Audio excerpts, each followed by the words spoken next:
Malaysia kaya dengan warisan kebudayaan yang sangat unik dan menarik. Warisan dalam budaya merangkumi makanan, permainan serta adat yang terhasil dari asimilasi pelbagai kaum di Malaysia. Permainan tradisional secara amnya terdiri daripada permainan anjung dan permainan laman. Permainan anjung termasuklah batu seremban, congkak, dam haji dan lain-lain. Manakala permainan laman terdiri daripada galah panjang, ketinting, gasing, bola baling selipar, konda-kondi, rebut negeri dan lain-lain. Kebanyakan permainan tradisional dimainkan secara berkumpulan bagi mewujudkan interaksi sosial serta merapatkan hubungan di antara ahli masyarakat. Pada suatu masa dahulu, aktiviti permainan merupakan satu aktiviti senggang yang dijalankan dengan meriah seakan-akan pesta keramaian. Penduduk kampung tanpa mengira usia akan turun beramai-ramai ke pertandingan untuk menyertai pertandingan atau sebagai penyokong bagi suasana pertandingan yang sihat. Permainan-permainan dahulu juga kebanyakannya memberi manfaat kepada individu dan masyarakat. Selain membina kemahiran sosial, juga memberi faedah fizikal dan mental. Permainan strategi seperti dam haji dan congkak akan merangsang minda seseorang berfikir secara kritis dan membantu mempertingkatkan kemahiran mengira dan sentiasa fokus dalam sesuatu tugas. Video kali ini akan menerangkan tentang permainan tradisional Malaysia yang mempunyai kaitan dengan permainan tradisional di India. Di India, selain kekayaan budaya serta tradisinya, permainan tradisional di India juga unik dan begitu menarik untuk dicuba. Apatah lagi dari dahulu permainan tradisional di India telah melekat dan tetap dipertahankan kerana memiliki peranan yang penting dalam sejarah metodologi India. Aneka permainan tradisional khas India memang sangat sesuai untuk dimainkan. Permainan seterusnya ialah permainan koko ataupun lebih dikenali sebagai permainan lari dan kejar. Koko merupakan satu permainan yang agak popular dalam kalangan masyarakat India. Permainan yang berasal daripada Maharashtra ini bermula dengan permainan secara kereta kuda.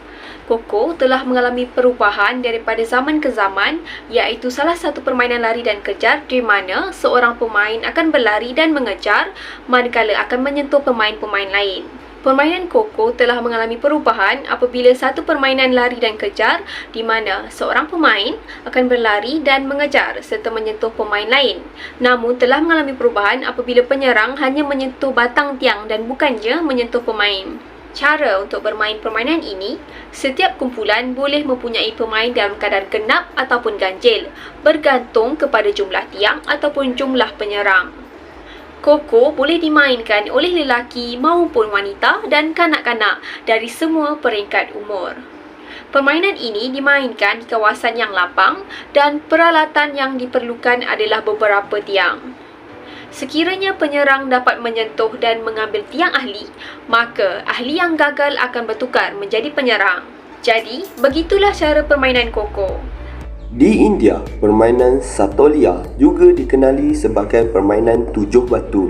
Disebut demikian kerana permainan ini memakai sebuah bola serta tujuh batu kecil dengan permukaan datar. Setiap ukuran batu yang dipakai harus lebih kecil dari batu yang lainnya.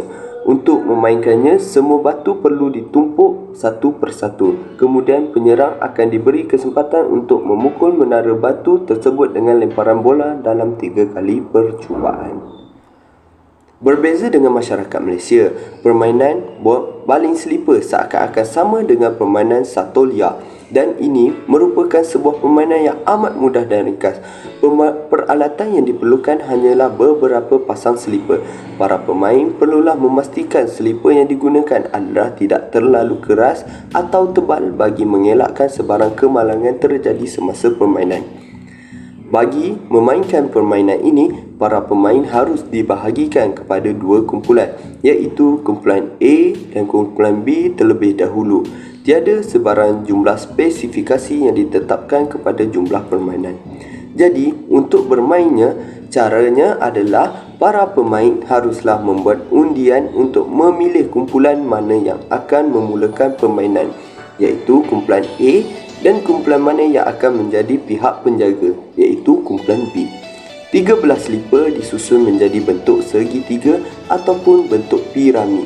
11 selipar pula digunakan sebagai pembaling. Kumpulan A memulakan permainan dengan menggunakan selipar pembaling bagi meruntuhkan piramid selipar tersebut. Seorang pemain akan memulakan balingan. Sekiranya dia tidak berjaya, pemain seterusnya dalam kumpulan tersebut perlu membuat balingan sehingga piramid selipar itu berjaya diruntuhkan. Sekiranya piramid selipar berjaya dijatuhkan, ahli kumpulan A hendaklah segera melarikan diri sambil mencari peluang untuk membina semula piramid selipar tersebut. Manakala kumpulan B perlu menjaga dan menghalang kumpulan A dari membina semula piramid tersebut. Mereka perlu segera membaling selipar yang digunakan tadi kepada kumpulan A. Ahli kumpulan A yang terkena selipar pembaling itu akan dikira mati dan terkeluar dari permainan. Pemenang akan ditentukan berdasar sekiranya kumpulan A berjaya membina semula piramid selipar, mereka akan menang. Manakala sekiranya kumpulan A mati di baling selipar, kemenangan berpihak kepada kumpulan B.